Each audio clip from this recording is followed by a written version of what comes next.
So now we move to the next third distinguished speakers from Malaysia, Professor Insinyur Dr.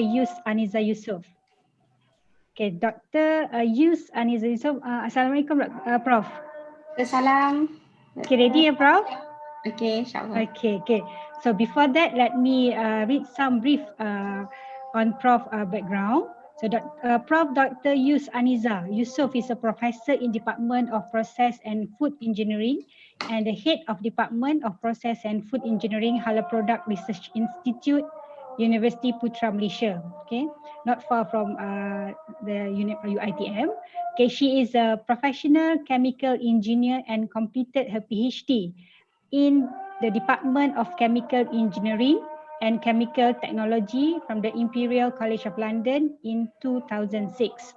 So her area of expertise is in particle technology and food material engineering, particularly in the granulation processes of dry food powders and biomaterials using the roll compaction and uniaxial die compaction. So Prof has involved in various services and consultancy projects in the related area to the halal product and packaging material locally and globally. Professor Aniza also have published in more than 150 journal papers and being acknowledged in her contribution for engineering education in food engineering, especially by the appointment as a specialist consultant for food engineering accreditation and education at national and international levels. So without further ado, please join me in welcoming Professor Insinyur Dr. Aniza and Professor, the time is yours. Okay, thank you very much for the kind introduction to our chairperson of the session, Associate Professor Technologist Dr. Shamsia Abdullah. I would like to also take this opportunity to express my sincere appreciation to the chairman of International Conference on Sustainable Agriculture and Biosystem, ICSAB 2020, Associate Professor Dr. Kandra Fahmi, and the organizing committee for inviting me to this conference.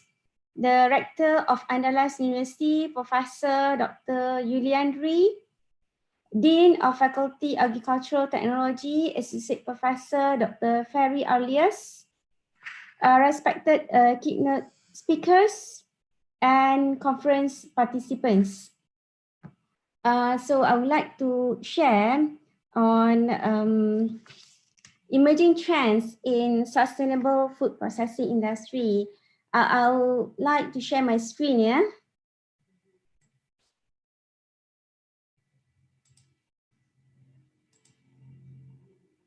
Okay. All right.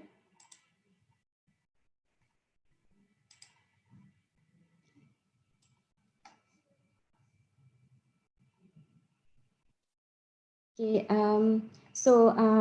as being introduced earlier by our chairperson, Dr. Shamsia, so currently I'm attached to the Halal Product Research Institute, and now recently being appointed as Deputy Director, and I have already served, I'm also still serving as a lecturer at the Department of Process and Food Engineering, UPM. So this paper is to describe on the current trends, and also we discuss on our new norms on food processing. Yeah. Okay. So a bit introduction of UPM. So I'm sure many friends from Andalas University have been to UPM previously. Yeah. We are about 1 hour by flight to Padang. Yeah. And some quick facts of UPM is quite a big campus. It's about 30 minutes to Kuala Lumpur, Putrajaya and KLIA. We have about nearly 4,000 staff and there are about 28,000 students at UPM. Then our niche areas are agriculture, forestry, animal science, pure science, engineering, humanities, social science, and education. So in this presentation, I would like the content of the speech is covers on farm to plate concept, trends in food processing industry, methods of producing ambient storage food products, ready to eat food, 3D food printing, digital or online technology in food industry, and the conclusion. So the concept from farm to plate. Okay, we know that this will cover a complete supply chain for in preparation of a food. Okay, it covers from the farm to transport, then it will transport it to the factory, and then it will be processed. Once the product is ready, it will be packed and then distributed, and then in the retailers or at the shops, yeah, then the food will be prepared and served. So the current trends in food processing industry is that nowadays people would like to have food that can be kept at ambient storage ambient storage temperature. That means people do not have to keep at the refrigerator. Okay, so it can just be kept at room temperature. So that is the current trend. However, it does require some set challenges to the technology. And then food also that has 6 months of shelf life. Yeah, okay. Then no changes in, but then when we are, the needs also, when the food can be kept at ambient temperature storage, it has a longer shelf life of more than 6 months, but we also do not want to compromise in terms of taste. Okay, so we still would like to maintain the taste as well as the palatability. Another trend is also to have ready-to-eat meal. Okay, as we know that nowadays we're quite busy with work, even working from home too. It's quite busy, so it's nice to have ready-to-eat meal, right?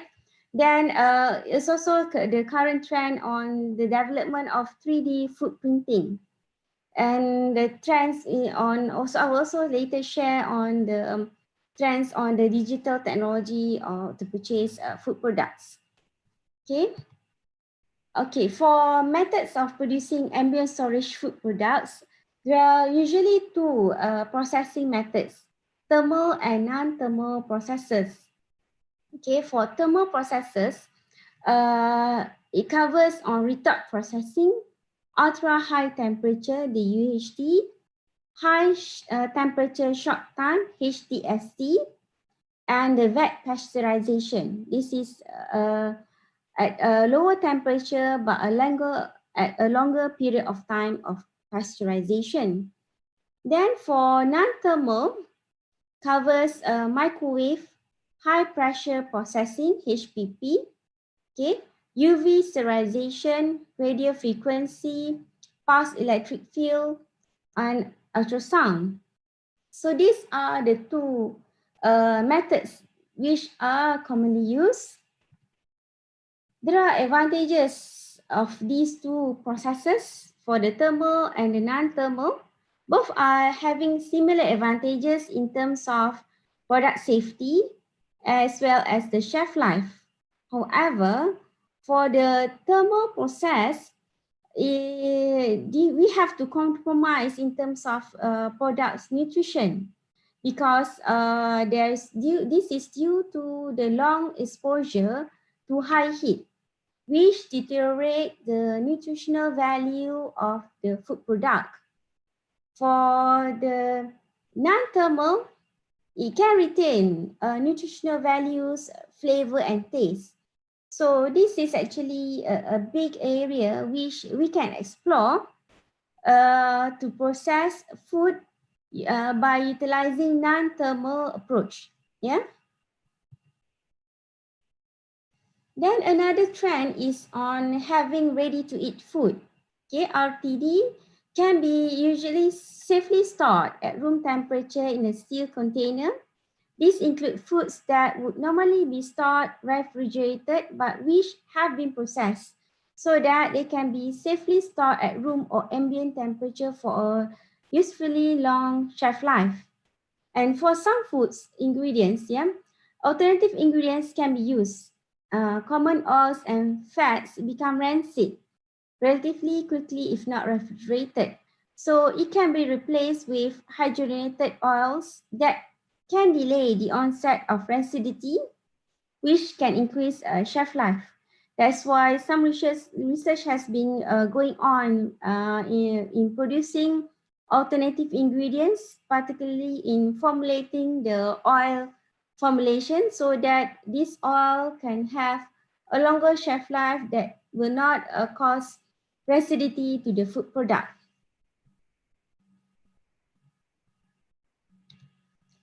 Okay, among the advantages of ready-to-eat food, it can be kept longer, it's easy to prepare, many choices and varieties, can save time and energy as less cooking time, and it is readily available in shops and supermarkets. However, it is more expensive than fresh food. Okay, loss of nutrient during processing. It also has high content of fat, sugar, as well as salt. Okay, and it do not contain much fiber. So we have to see what are the advantage. Maybe when we want to use RTD, we have to also consider these factors on the disadvantages of the of having RTD. Maybe we can have RTD food in sometimes, not like every day. Yeah. Right. These are some examples of food products in Malaysia of RTD. Okay, where like fried rice, okay, biryani rice, which Malaysians like to carry these food products when they are traveling abroad, where rice is not the staple food. But they don't have to bring this when they go to Indonesia. Because there's so many nice food over there. So this is like okay, other examples on the food products, yeah. Okay, and I would like also to share in terms of 3D food printing. Okay, it's becoming trend nowadays. Research in the food industry are exploring to prepare 3D food printed product. Okay, 3D food printing is the process of manufacturing food products using a variety of additive manufacturing techniques. Okay, most commonly food grade syringes hold the printing material, which is then deposited through a food grade nozzle layer by layer. The most advanced 3D food printers have preloaded recipes on board and also allow the user to remotely design their food on their computers, phones, or some IoT device. Okay, then it can be customized in shape, color, texture, flavor, or nutrition, which makes it very useful in various fields such as space exploration and healthcare. These are various printing techniques. Okay, extrusion-based printing, hot melt and room temperature, selective laser sintering, binder jetting, inkjet printing, and multi-print head and multi-material. These are examples of the printing methods here. For extrusion-based printing ingredients, it is for inherently soft enough material to extrude from a syringe or print head and process a high enough viscosity to retain a shape, such as puree, jelly, frosting, cheese, and mashed potatoes. For selective laser printing, sintering, and binder jetting ingredients, this is more suitable for powdered materials, for the ingredients such as sugar, chocolate powder, and protein powder. Then for the type of inkjet printing ingredients, okay, for ingredients with low viscosity are usually used for surface filling, such as sauces for pizza, hot sauce, mustard, ketchup, etc., and the colored food ink. Okay, so the advantages of 3D food printing is for personalized nutrition. 3D printed food can provide the control necessary to put a custom amount of protein, sugar, vitamins, and minerals into foods, which is focused for person with illness. Okay, there is sustainability and solution for hunger. This is especially for area that are having problems whereby, for example, crickets can be ground into a protein flour. Okay, the process of 3D printing insect flour into foods that do not resemble insects, okay, thus keeping the nutritional value of the insect intact. Okay, then space exploration. NASA is exploring ways of integrating 3D printed food into space in order to sustain the crew's dietary requirements. Okay, the 3D foods will provide a moral boost. Okay, so they have a selection of, the astronauts will have a selection of foods to have in the space. Okay, then can also do the 3D printed food can also do meat bioprinting, where this is cultured meat, also known as lab-grown meats. Cultured meat is produced by taking a small biopsy from animals, extracting the myelocytes cells, and adding growth serum to multiply the cells. Okay. The resulting product is then used as a material for bioprinting meats. The post-processing phase, among other steps, includes adding flavor, vitamins, and iron to the product. However, for this approach, for people with special needs, like for Muslims, we have to also check in terms of the halal of the product. Yeah. Then reduce food waste. 3D food printed is another approach of reducing food waste during the phase of consumption by utilizing food products like meat off carts, distorted fruits and vegetables, seafood byproducts, and perishables. These products can be processed in a stable form for printing. Again, for this kind of processed food, for this type of reduced food waste, for Muslims or for people with special requirements, we have also to check in terms of the contents. Okay. Okay, then another trends for digital or online technology in food industry, where online food ordering is the process of ordering food from a website or other application. So the product can be either ready to eat, okay, direct from a home kitchen, restaurant, or ghost kitchen. It may be the new term here. I will introduce later, the ghost kitchen. Has not been specifically prepared for direct consumption, such as vegetable direct from a farm, garden, or frozen meats. The ghost kitchen is not actually a ghost there, but it's a kitchen where it's operating with a cooking space without people dining in. Okay, like those at a traditional restaurant where we have people dining in. So nowadays there's more and more ghost kitchens are operating.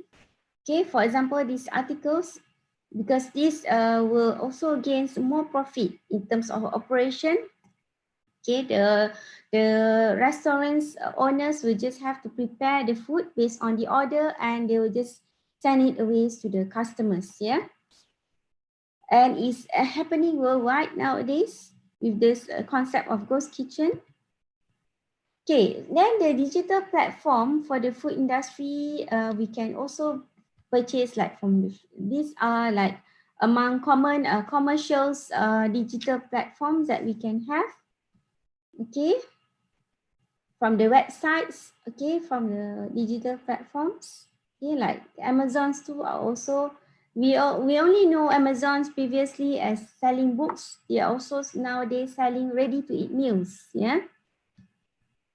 Okay, and then online delivery platform are expanding choice and convenience, allowing customers to order from a wide array of restaurants with a few taps on their mobile phones. So the services range from making reservations, being offered localized promotions, pre-ordering food and beverages, and delivery to different locations. Which this trend is increasing where people are purchasing online. Okay, this example of in Malaysia from the reports. And other advantages of having or to order food online is to have better customer data, save time and efforts, availability of online shop, avoid going out during disaster, especially now we are during COVID-19, yeah, makes ordering process easier and is efficient customer and order management system.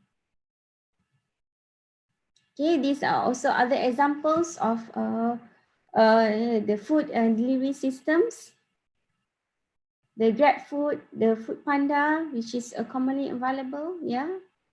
Okay, so for the conclusion of my sharing today is manufacturers prefer using non-thermal food processing. However, this requires some technology challenges which we can explore further. Okay, where we have to bid in terms of the cost effectiveness. Okay, producing this non-thermal food product.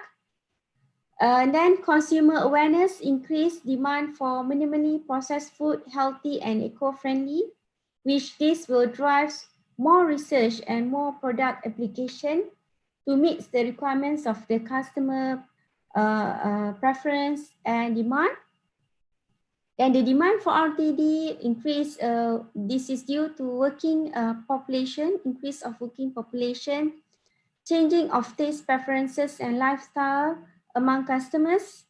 Then the 3D food printing can be customized food in shape, color, texture, flavor, or nutrition, which makes it very useful in various fields such as space exploration and healthcare. And the business for delivering restaurants meals to the home is undergoing rapid changes as new online platform race to capture markets and customers. In related to this, there has been significant investment in technology companies aiming to disrupt the market with new ordering and delivery methods. So that's all for my presentation.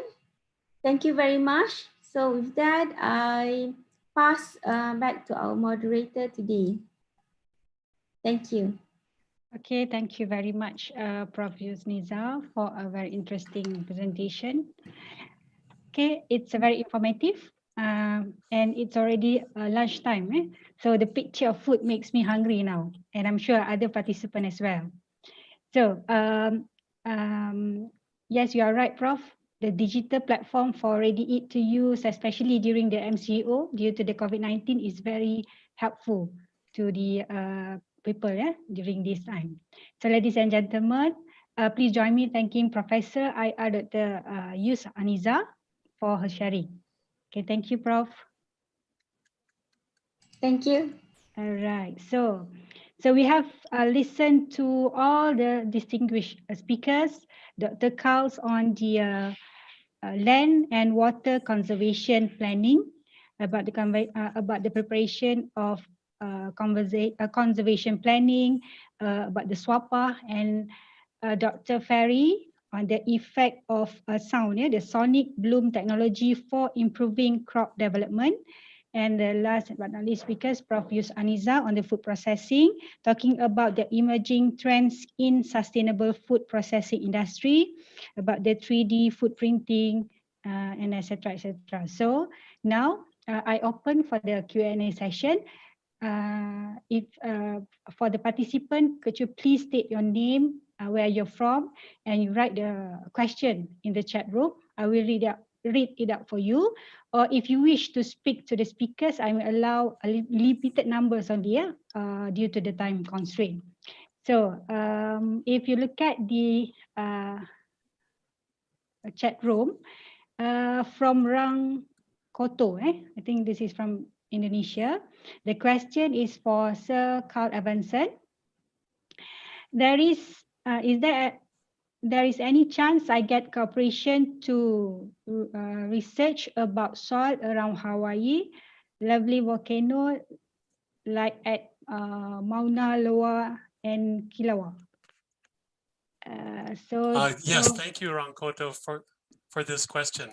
And thank you, Dr. Abdallah, for your excellent job moderating. I would say I'd be very happy to cooperate to provide information on these soils. They're very interesting soils, primarily andisols, as are common in Indonesia as well. I think you would find a lot of similarities.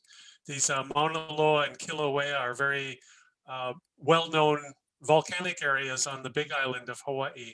And these are really interesting, unique soils. So I would certainly be happy to help provide information on those. Just please contact me and I will do so. All right, thank you, Dr. Carl. So I think a Malaysian researcher also would like to join you in this kind of research because this is very interesting.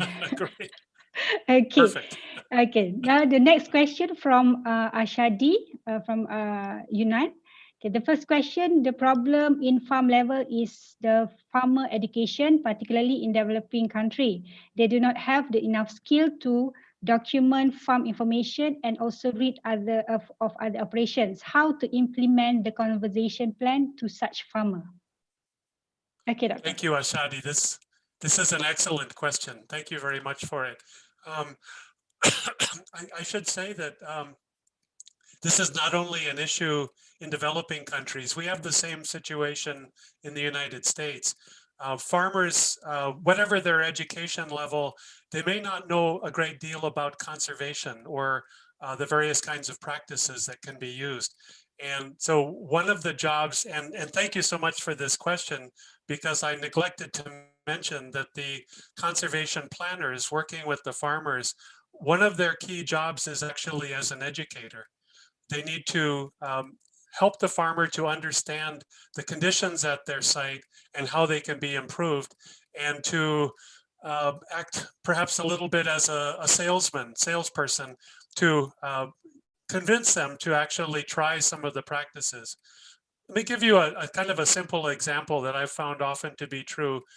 In places that I've worked, I find that sometimes farmers don't really understand or care a lot about soil loss. It's not something, soil erosion, soil loss is not something that really motivates them to make changes. However, as we know, soil and water conservation go together very, very integrally. And farmers often care a lot about water, conservation of the water, use of the water, because they can see the effects on their crops. And so in convincing them about practices to conserve water, oftentimes these will conserve soil as well. So you have to understand what the farmers, your audience understands, and to speak to them, educate them, sort of at the level that they're ready for. So that's an excellent question, and I guess just to summarize, the conservation planner does need to be an educator as well. The last thing I would say on this is I don't presume that conservation planning procedures would operate the same in a place like the United States as it would in a very big country like Indonesia with so many farmers. I think the planning procedures and approaches would likely be quite different. But I think perhaps working with community groups and working through extension service would be an excellent way to reach the farmer. The point of my talk, though, is to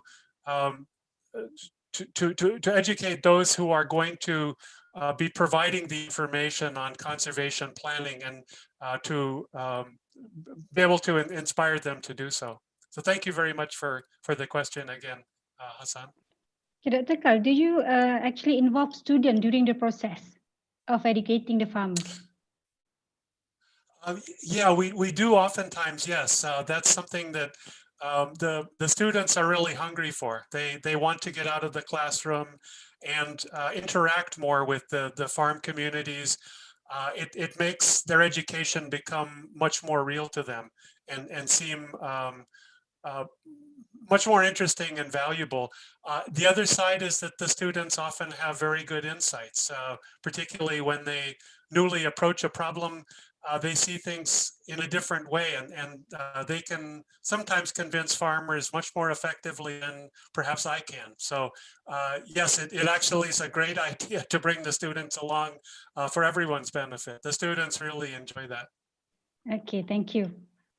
Okay, the second question from Mr. Ashadi as well. How to improve biodiversity, the number of other species and non-crop in monoculture practices plantation.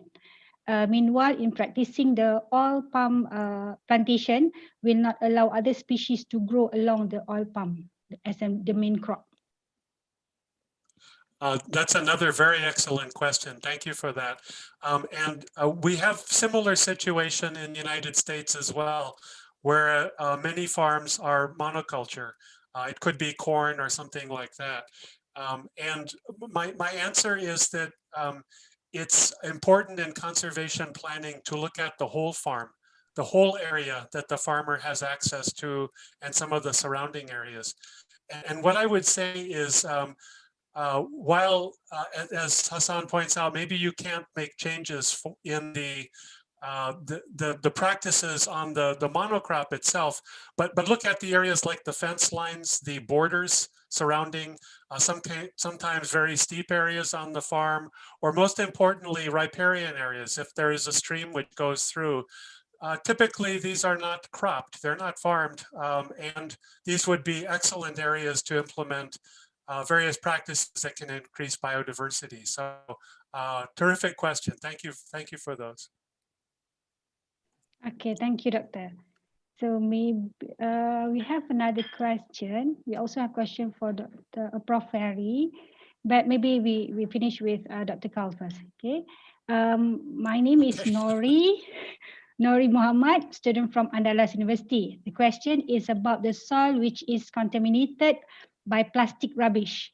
The main problem I found in Indonesia about plastic rubbish management. Is there any way or what conservation planning we can do to restore the soil fertility, which is contaminated by plastic rubbish, and other we use it back for agriculture?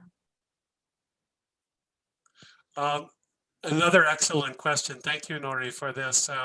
You know, we actually have similar problem in United States, specifically in Hawaii.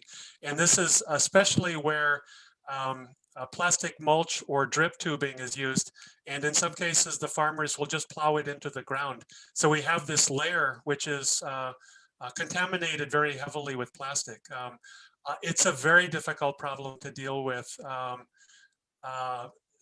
And I'm afraid I don't have any real good solutions to that, except to say that what we do emphasize is that farmers, when they can, try to remove the plastic from the field first.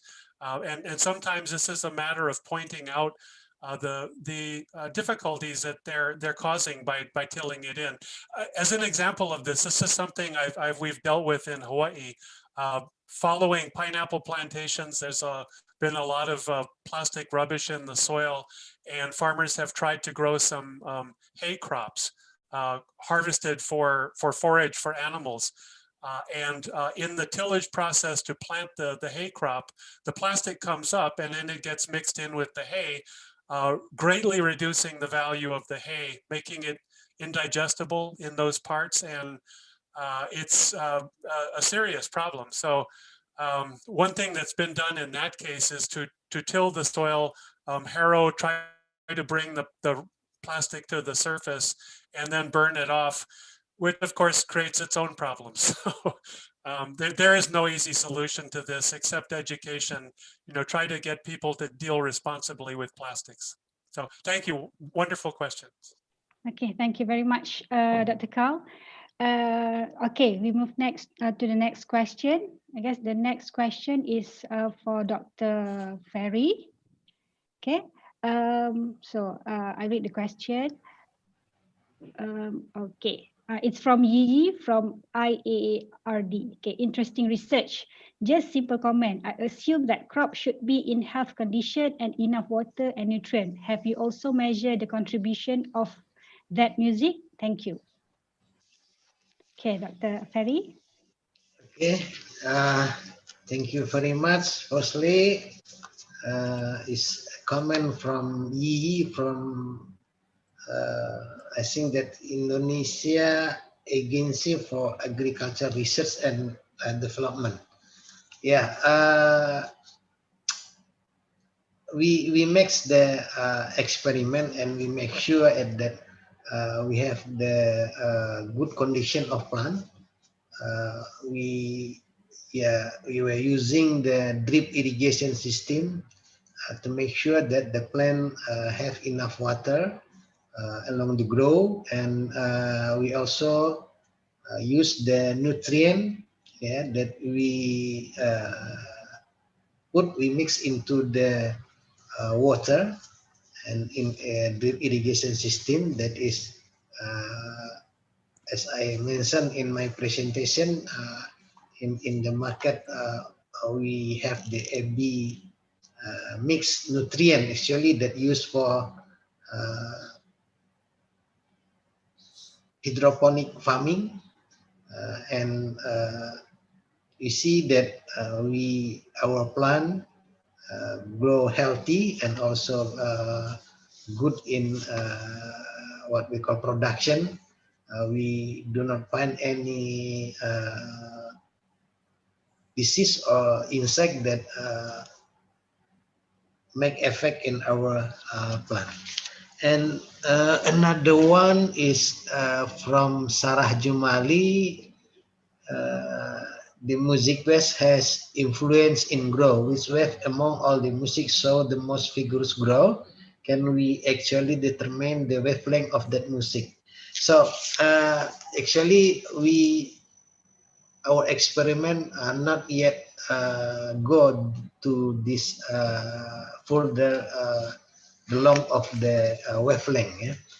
We are in the first steps. Actually, we just want to see whether the music have effects on the plant, and we give 4 kind of music, and actually we do not yet makes the what we call more investigation. What is the wavelength that base that give a better growth for the plant? I think that that is our next research. We want to go forward to see what is inside. What is inside the stomata, what is inside the plant, and what actually the sound what we call a characteristic, what inside the sound, the wavelength, the frequency, and we do not yet come to this part of the research. I think that we could go for our next research to see what kind of the sound, in terms of frequency, wavelengths, and also I think that what affects the plant is not only sound. Yeah? If we can say only sound, if we give a single tone sound, I think that would be not good for the plant.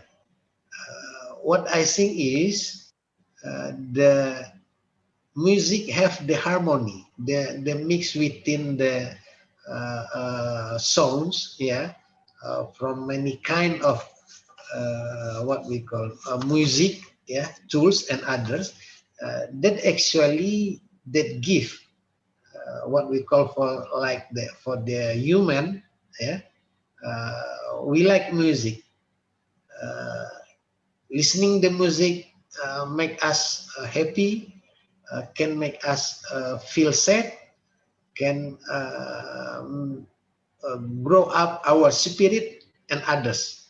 So this is another research that we want to continue about for the next our experiment. How the plant, what happened inside the plant, and what is the kind of song. Yeah, we still not yet make a differentiation between a murotal, classical music, reggae, or rock music. Yeah, I think that's is kind of a big mystery that we do not have the answer yet. I think that Prof. Samsia, thank you very much.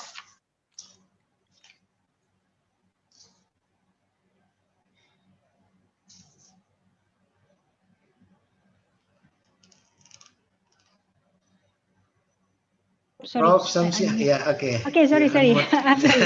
So thank you very much, Dr. Ferry. So maybe in future, some of the researcher here can contact Dr. Ferry for collaboration, right, in this area. Yeah, thank you very much. Yeah, welcome. Okay, all right. So we have one more question, but this is for Prof. IR Dr. Aniza. It's from Prof. Tuti. Nutrients in food have different compound with different stability. In order to prepare food, frozen food, or other instant food, what should we consider about? Okay, Prof. Thank you, Prof. Tuti, for the question. Okay, to prepare instant food and frozen food, yeah, we understand that it has different compositions of nutrients. Okay, perhaps for this kind of preparation, usually we need to consider the amount in terms of fat content, especially the fat content that will affect in terms of quality of the food product, binding ability, as well as the storage stability. For example, fats, there's oils there. So oils is related to acidity that will cause acidity to the fat type of contents of food. So that's my opinion about the preparation of the food. Thank you, Dr. Shamsia Abdullah. Okay, thank you very much, Prof, for the answer. Is there any more question from the participants or the member of the floor? No, I guess maybe some of them is hungry already. Okay, but it's okay. I think you will. You will get the email address of the speakers from the program book, so you can personally ask all our speakers the question that related to their presentation or the field. So, ladies and gentlemen, I guess we have come to the end of the session.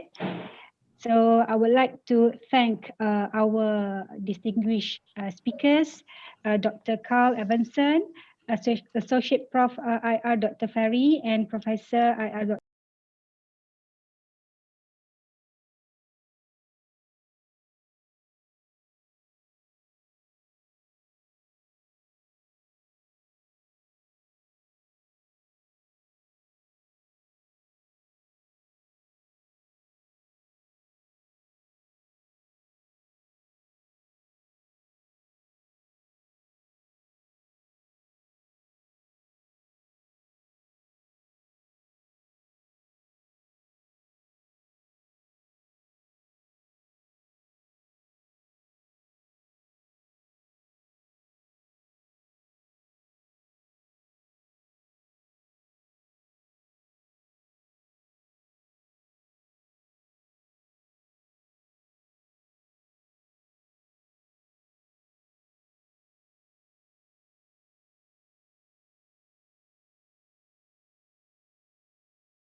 Dr. Aniza for a very excellent session.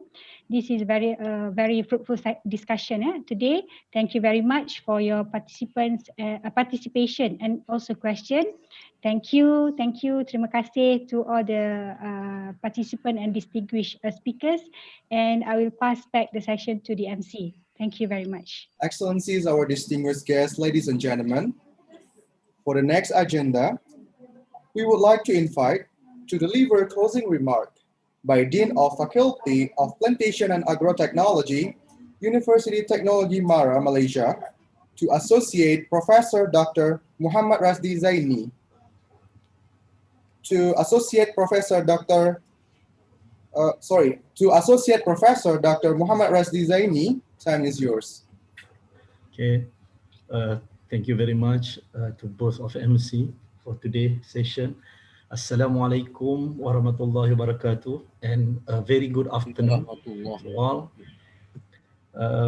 Associate Professor Dr. Insinyur Ferry Alias, Dean, Faculty of Agricultural Technology, Andalas University, Dr. Chandra Fahmi, the Chairman of Organizing Committee, distinguished speakers, Professor Takashi Okayasu, Kyushu University, Japan, Dr. Insinyur Desriel, IPB University, Indonesia, Dr. Carl Evanson, University of Hawaii, USA, Professor Dr. Aniza Yusof from UPM, Malaysia, distinguished guests, participants, ladies and gentlemen. Firstly, on behalf of the Faculty of Plantation and Agro-Technology, UITM, I would like to express my gratitude to the Faculty of Agricultural Technologies, Andalas University, especially Associate Professor Dr. Insinyur Ferry Alias, Dean of the Faculty, for inviting us to co-organize this very important conference. I hope that the collaboration between us will continue and we will be able to organize more events or programs in the future that will benefit all of us. To the participants, I believe that all of you have well done through this one-day conference. It is my great pleasure that you had a fruitful discussion through this conference. I think one day is not enough to discuss and share our thoughts and findings in this conference. With the theme, Emerging New Trends in Sustainable Agricultural and Biosystem Practices. The conference has successfully attracted many researchers from local, the Indonesian, as well as the international participants. Thank you to all participants for taking time out of your busy duties to attend the conference, and to all your organization for sending excellent participants to the conference. I was informed that the total number of participants today have exceeded the target numbers of the conference. To be exact, 220 altogether. Congratulations to the organizer, to the winner of best presentation of the session. Warmest congratulations on your achievement. Last but not least, the very important persons in this great event, the organizing committee led by Dr. Chandra Fahmi. I would like to express my appreciation and gratitude for your excellent work. I can say, job well done. Heartfelt congratulations to all of you on your achievement.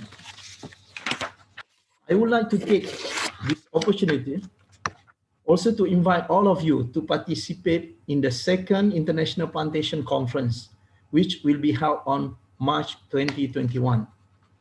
On that note, I officially announce the end of the International Conference on Sustainable Agriculture and Biosystem 2020. Wishing the future prosperity of all the speakers, participants, and organization. Thank you for your presence and see you again next year. A pleasant day to everyone. Assalamualaikum warahmatullahi wabarakatuh.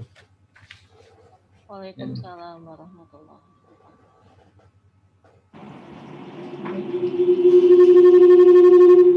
Thank you. to Associate Professor Dr. Muhammad Rasdi Zaini for presenting the closing remarks. On behalf of the closing remarks, our event for today is already closed. The next session is photo session. We expect to all of our distinguished guests, to our presenters, speakers, and guests to open their camera so that we can make a print screen as our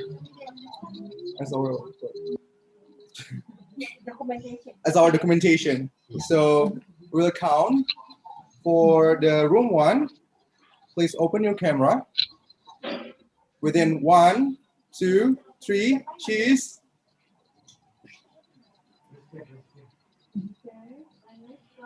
Okay, next slide, please. Next. For next, it's finished already.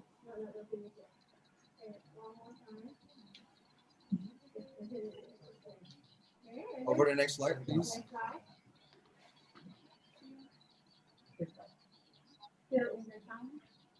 Okay, open your thumb. Give it thumbs up, please.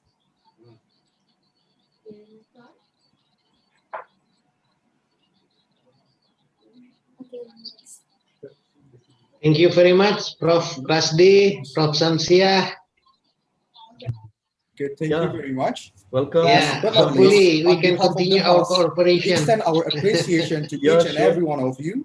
Yeah, We would actually, like to give our we deeply send. apologize We if we already had any planning to mistake send our while students in lead this this year event. to We UITM. do hope you But have a because great of day the and enjoy the COVID, entire we session. cannot. We cannot Before we send. close our Yeah. program, we Hopefully would like to send after our closing uplift, word. COVID-19 Jago up in pagi, Pai Malaysia and Karajo. Indonesia. Untuk pai membajak sawah, Sama iko kita basamo. Allah waktunya untuk berpisah. I'm Sevin Yulio. And I'm Dian Krishna. Thank you very much for all your kindly attention. And See you on the next event. event.